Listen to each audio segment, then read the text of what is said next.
Test ہوتا ہے ہفتے میں 1 بار، مہینے میں کم از کم 2 بار، سال میں کم از کم 3 دن، زندگی میں کم از کم سال میں 40 دن، مہینے میں 3 دن، زندگی میں کم از کم 1 بار 4 مہینے.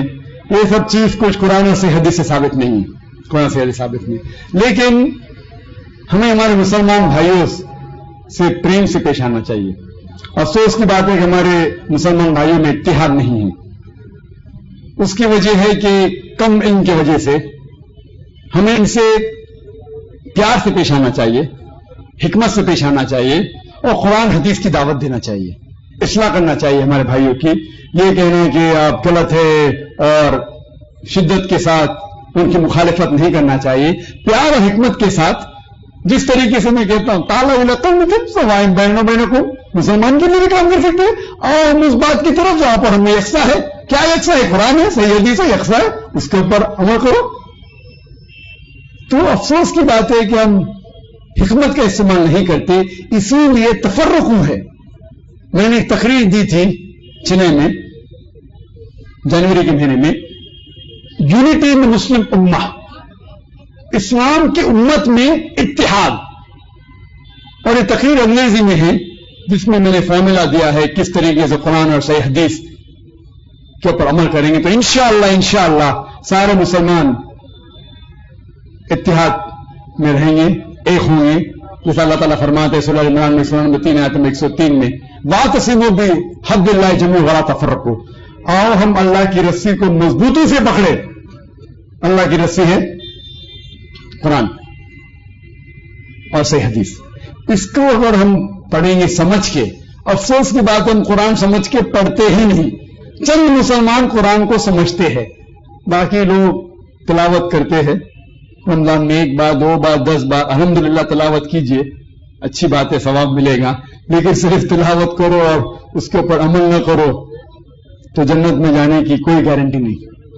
تلاوت کرو، اگر آپ عربی نہیں جانتے تو اس کا ترجمہ پڑھو، اردو میں پڑھو، ہندی میں پڑھو، مراٹھی میں پڑھو، انگریزی میں پڑھو، جو زبان پہ آپ کو مہارت ہے اس زبان میں پڑھو. بخاری کا ترجمہ پڑھو، صحیح مسلم کا پڑھو اور عمل کرو. افسوس کی بات ہے کہ ہم قرآن مجید کو سمجھ کے نہیں پڑھتے. اسی لیے کوئی بھی آدمی اپنے آپ کو عالم بول کے آپ کو گھومنے لے کے جاتا ہے. کوئی بھی کچھ بھی کیا فتوا دے دیا مان لیے. دیکھو ذاکر نائک جو اسلام میں کہتے وہ 0 ہے، 0. اسی لیے میں کہتا ہوں اللہ کہتے ہیں قرآن میں سورہ عمران سورہ نمبر 3 آیت نمبر 64 میں تعالیٰ قومۃ سواء بینہم. میں اگر کہوں گا تو اس کی اہمیت ہی کچھ نہیں. تو میں جو کہتا ہوں اسلام میں 0 ہے. میں ہمیشہ قرآن حدیث، قرآن صحیح حدیث. تو جو بھی عالم کچھ بھی آپ سے کہتا ہے اس سے پوچھئے قل ہاتھوں برہانکم، آپ اپنا ثبوت پیش کرو. ان کو تم صادقین، اگر آپ سچے ہیں. تو قرآن مجید کی آیت ہے سورہ بقرہ کی سورہ نمبر 2 آیت نمبر 111 میں، قل ہاتھوں برہانکم ان کو تم صادقین، آپ اپنا ثبوت پیش کرو اگر آپ سچے ہیں. اگر آپ کے ثبوت پیش کریں گے تو اسلام میں ہر مسلمان کو 40 دن جانے کا، تو میں جاؤں گا بے شک. 4 مہینے جانے کا جاؤں گا بے شک. آپ نے پوچھا فاتحہ صحیح ہے کہ غلط ہے؟ سورہ فاتحہ پڑھنا اچھی بات ہے الحمدللہ، اس میں کیا بری بات ہے.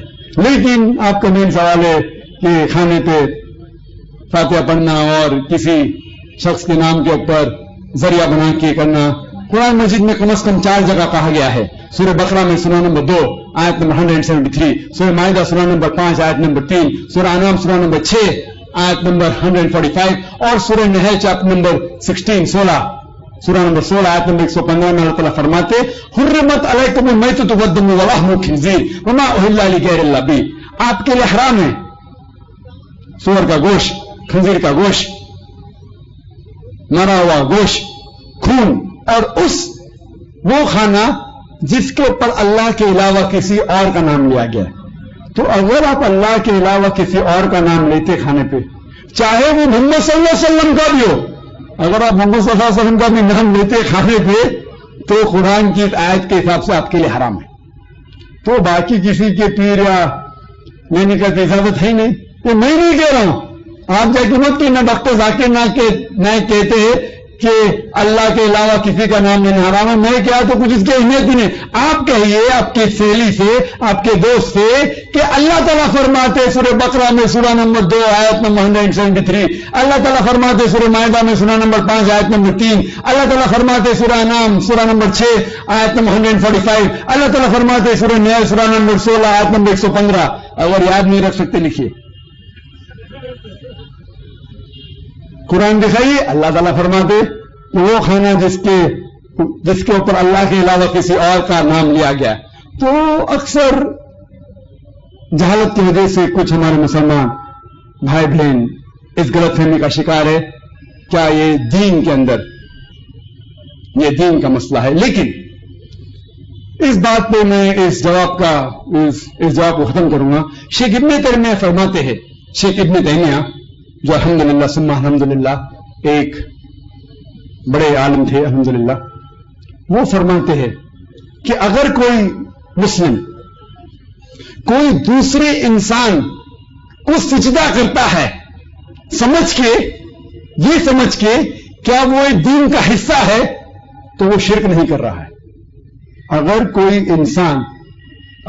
مسلمان ایک دوسرے انسان کی سجدہ کرتا ہے یہ سمجھ کے کہ دین کا حصہ ہے تو وہ مشرک نہیں ہے جب تک آپ اسے یہ نہیں سمجھائے کہ یہ غلط ہے.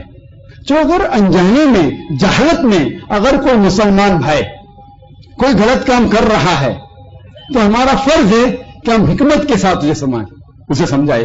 اللہ تعالیٰ فرماتے سورہ نحل میں سورہ نمبر 16 آیت نمبر 125 میں ادعو الی سبیل ربک بالحکمہ والموعظۃ الحسنہ وجادلھم باللتی احسن حسن، کہ لوگوں کو بلاؤ اللہ کی طرف حکمت کے ساتھ اور حکمت کے ساتھ اور اچھے طریقے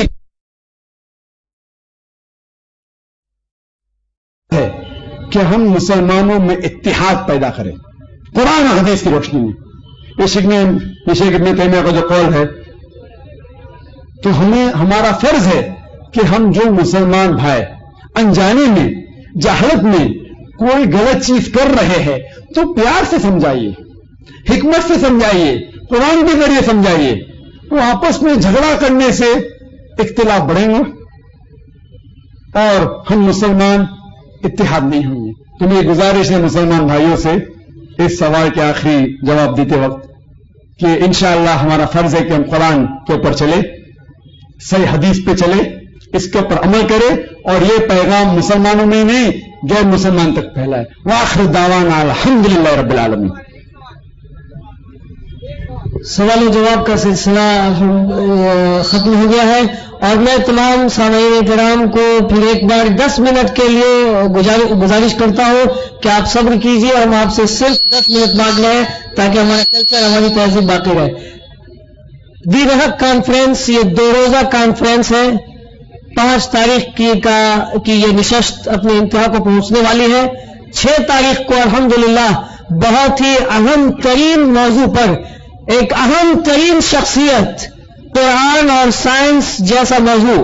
آپ سوچ سکتے ہیں کہ قرآن جو اللہ رب العالمین نے جس کو نازل کیا ہے بالکل وہ سائنس ہے، بالکل سائنس ہے، کوئی اس میں شک شبہ کی گنجائش نہیں. اگر اس معاملے کو سمجھنے کی کوشش کرنا ہے اور سمجھنا چاہتے ہیں کہ نماز کے اندر سائنس کیا ہے، روزہ کے اندر سائنس کیا ہے، حج کے اندر سائنس کیا ہے اور دیگر احکام کے اندر سائنس کیا ہے، اگر آپ سمجھنا چاہتے ہیں تو ہم امید کرتے ہیں کہ کل بھی انشاءاللہ تعالی آپ کے اندر یہی جذبہ رہے گا جو ابھی آپ نے ہمارے سامنے پیش کیا ہے. آپ کا وقت نہیں لیں گے، پھر بھی 5 منٹ اور گزارش کرتے ہیں کہ چونکہ یہ پروگرام الوداع ایجوکیشن اینڈ ویلفیئر سوسائٹی کی جانب سے ہوا ہے، اس لیے الوداع ایجوکیشن اینڈ ویلفیئر سوسائٹی ایک سپاسنامہ پیش کر رہی ہے، اسے آپ سن لیجئے. صدر صاحب کا دعائیہ کلمہ ہوگا اور اس کے بعد اعلان ہوگا اختتام کا. صبر کیجئے 5 منٹ. ایک سپاسنامہ بخدمت دا کلکتہ فروٹ مرچنٹس ایسوسیشن. انسانیت کی فلاح و بہبود کا مبارک فریضہ ہر ایک انسان کے ذمہ ہے. اس اعتبار سے دنیا کے سارے انسان برابر اور ایک دوسرے کے بہی خواہ ہیں، مگر اسلام اپنے ماننے والوں کو یہ تعلیم دیتا ہے کہ مسلمان انسانیت کا سب سے بڑا بہی خواہ اور ہمدرد ہے، اور انسانوں کے تئیں اس فریضے کی ادائیگی پر ہی اسے عام انسانوں پر فوقیت و فضیلت حاصل ہوئی ہے. اللہ تعالیٰ کا فرمان ہے کنتم خیر امت اخرجت للناس تأمرون بالمعروف وتنہون عن المنکر. آل عمران آیت نمبر 110. تم بہترین امت ہو، لوگوں کے لیے نکالی گئی ہو، خیر و بھلائی کی دعوت دینا اور برائیوں سے روکنا تمہارا فریضہ ہے. لہذا اس مقام مرتبہ کی